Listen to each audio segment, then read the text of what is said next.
Again, episode 3.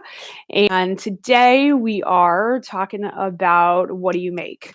Around here at Dirigo Food Safety and the Smallholder Food Business Development Institute, we really ask 3 questions. What do you make? How do you make it? And where do you get your supplies from? And so when you ask yourself those questions, believe me, those are like the top of the pyramid.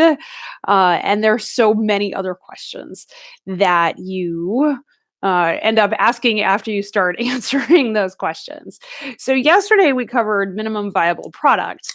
And the reason we did that is because it's super important to understand what you need to be doing in terms of regulations and market expectations in order to put your product out there.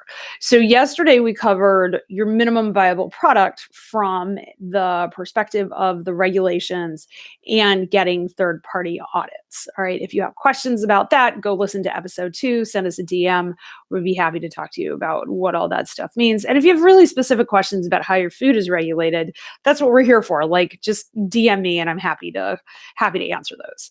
So today we're going to dive into what do I mean by what do you make? So most folks, when they say, oh, hey, my, friends love my pies and I'm going to go and make pies for them, you haven't defined pies in anywhere near enough specificity in order for you to understand how to actually go and make them.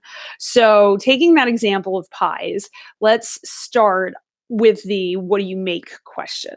So, the first thing that we ask is, when we've discovered what problem our pies are solving in the universe, okay, that's what we talked about over the past couple of days. Your pies have to solve a problem in your universe. All right. And so that problem solving only starts when your pies actually get to your customer. So that's where you start with what do you make? How do your pies get to your customer? Are they fresh? Are they frozen? Are they baked? Are they unbaked? All right. How are they packaged? Are they shrink wrapped and then put in a sleeve? Are they just boxed? How else have I seen pies? I've probably seen pies a million different ways. What is, if it has like a cardboard sleeve or a box around it, what does that box say? What does it look like? I mean, I know everybody wants to like dive into the graphic design of what they do, but it's really important to understand, does your client that you're going to be selling these to, do they need nutritional labeling? When you first start out with your food business, you probably aren't big enough to qualify to do nutritional labeling. But if your client wants nutritional labeling, you got to put it on there. Okay. You've got to understand what goes into your product because you have to understand your allergen labeling. Okay. The leading cause of recalls in the United States is allergen labeling issues. Okay.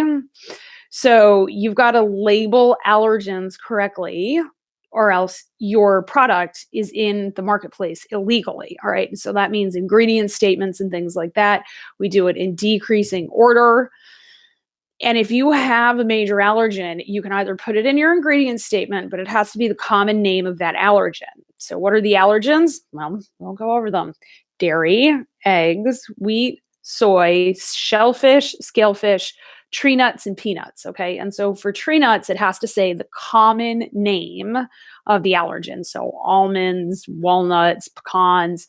So you can, if you have that name on there, most everybody like also puts on contain nuts. If you have butter in there, you can put in contains dairy. All right. I'm not gonna lie, it's a confusing landscape. And when in doubt, put contains and whatever one of those big 8 allergens that you have are. Okay. So one small note on allergens: if you are any of my coastal people and you are doing molluscan shellfish, your molluscan shellfish are not allergens. All right. It's only crustacean shellfish and finfish that are allergens. Okay. So if you are doing oysters, you don't have an allergen. So just keep that in mind. So that's what I mean by understanding what you make. Okay, so that's your product arriving at your customer with the information that it needs. All right, then how is it cased? So they're going to take it out of a box and they're going to put it on their shelf. How is it cased? All right, how many boxes to a case? All right, how many cases to a pallet? Are you even going to be doing pallets at the beginning? You may not be. If you are doing pallets at the beginning, however, you're going to have to figure out palleting, all right, once you are doing what you're doing. And you can see how we or why we ask this question first, because all of a sudden, if you know that you have to deliver your product in pallets, when you pick a facility, you have to have room to do pallets and store pallets in whatever refrigerated or frozen um, containment that you have. Okay, so you see how all of this stuff starts to work backwards. So then your question is, all right, so it's got to your customer, your pie's got to your customer. Let's just say you're making pallets worth of them, all right, and they're master cased and the pallets are wrapped and everything's labeled and it arrives at your customer's door. Well, how does it arrive at your customer's door? Oh, wait. How are you, like, who's doing the distribution? You got to find yourself some distribution or do your distribution yourself. If you are doing distribution and you make more than $500,000 a year, which you're not at the beginning, and it's fine, you have to have something called a sanitary transport plan. They're not complicated, I promise, but you still have to have one. And even if you're making under $500,000 a year, you have to be able to prove that you're not creating hazards in your transportation. All right. And so if you are trucking anything that is open in any way, shape, or form, so like waxed boxes of tomatoes, those are open. If you make more than $500,000 a year, you have to have a sanitary transport plan to transport those tomatoes. If you transport anything that is in refrigerated temperatures, you also have to have a transport plan. Okay. So how is stuff getting to your customers? And then that backs us up to your loading dock. All right. How is stuff getting to your loading dock? Where is your loading dock? And how do you create what you need at your loading dock? All right. So you can see why we start with what problem you're solving, because then all of a sudden you're at your loading dock and now we have all of our facilities questions, all based on what do you make? Okay. So your specification, all right, I'm going to stop there for this morning and talk about specifications, and we'll go further back to the into the facility tomorrow when we talk about how do you make it. But your specification basically covers just that whole chain that I just diagrammed out for you. All right, and a specification is a really, really, really specific description of your food. And it has things like net weights, it has all your ingredient statements, it has all your label claims, it has pictures of what your product looks like at its finished product stage, it has pictures of the labels, it has pictures of it in its entire casing and in its master case and what a pallet looks like, because that's all part of solving the problem for your customer. Okay. And that's your whole point. Remember, the point is to be in service to your customer. And so your customer has to know what they are getting. Your specifications also have to have your microbial specifications. And so if you are making a ready to eat food, you have to know how you control for a couple of really, really major hazards. You have to know how you're controlling for salmonella.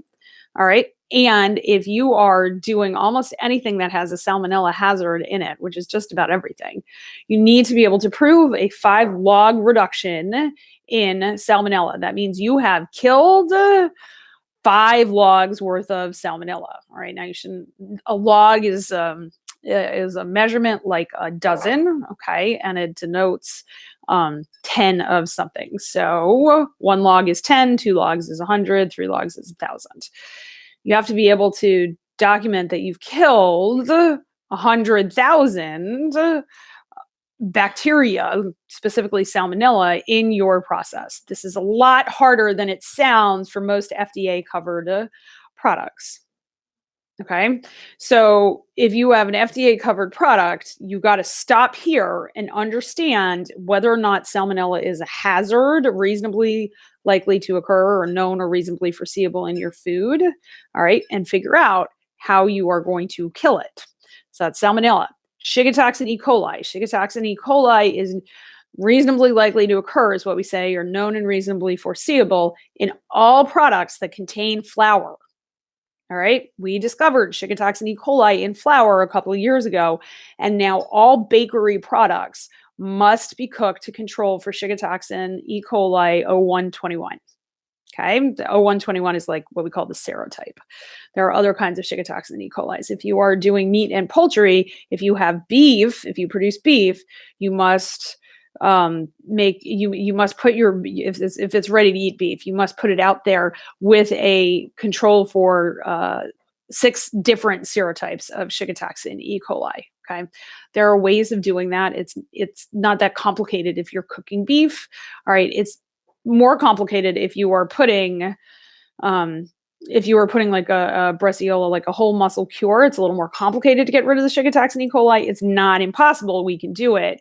If you want to come on into our programs, I'll teach you how to do it, and it's fine. And then, but if you have a ground beef product out there, it is impossible without a kill step to put a beef product out there. And in a ground product, the USDA does not recognize any kill steps besides cooking. So you cannot put an air cured beef pepperoni out there. It's not possible. Don't try. If you want to do that, go to a country where it's legal, but it ain't legal here in the United States. All right. Then the final one that you have to consider is listeria. Listeria is a issue in all ready-to-eat foods that have any sort of higher water activity, which is like, the water that's available in the product to that the bacteria can use for metabolism. So anything below 0.88 water activity, you don't have to worry about listeria. Anything above that, you do have to worry about listeria. Listeria is common in clean, cold environments. And that's like your refrigerator, right? And so there's a ton of information out there. I've done a ton of talks on listeria and things like that. But you have to understand how you control for listeria. That all being said, in your specification, you have zero tolerance for salmonella. So zero, no salmonella, 0 colony forming units per gram, 0 colony forming units per gram of Shigatoxin E. coli, and 0 colony forming units per gram of listeria. You're going to have other things like your total plate count or your aerobic plate count. Depending on your product, we can set those limits fairly tightly, and depending on who you are selling to, they may set those limits for you.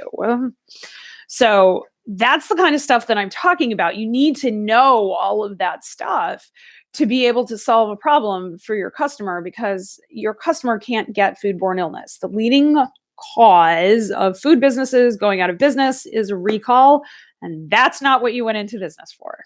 All right. So get your specifications on. If you have any questions, ask me. And if you are doing a meat and poultry product, in May 2019, I am moving my platform for meat and poultry products, and I am doing a live webinar for meat and poultry Tuesdays and Thursdays at 11 o'clock in the morning. These webinars will be recorded, and we will be turning that into our new meat and poultry HACCP course. We're the only online meat and poultry HACCP course out there.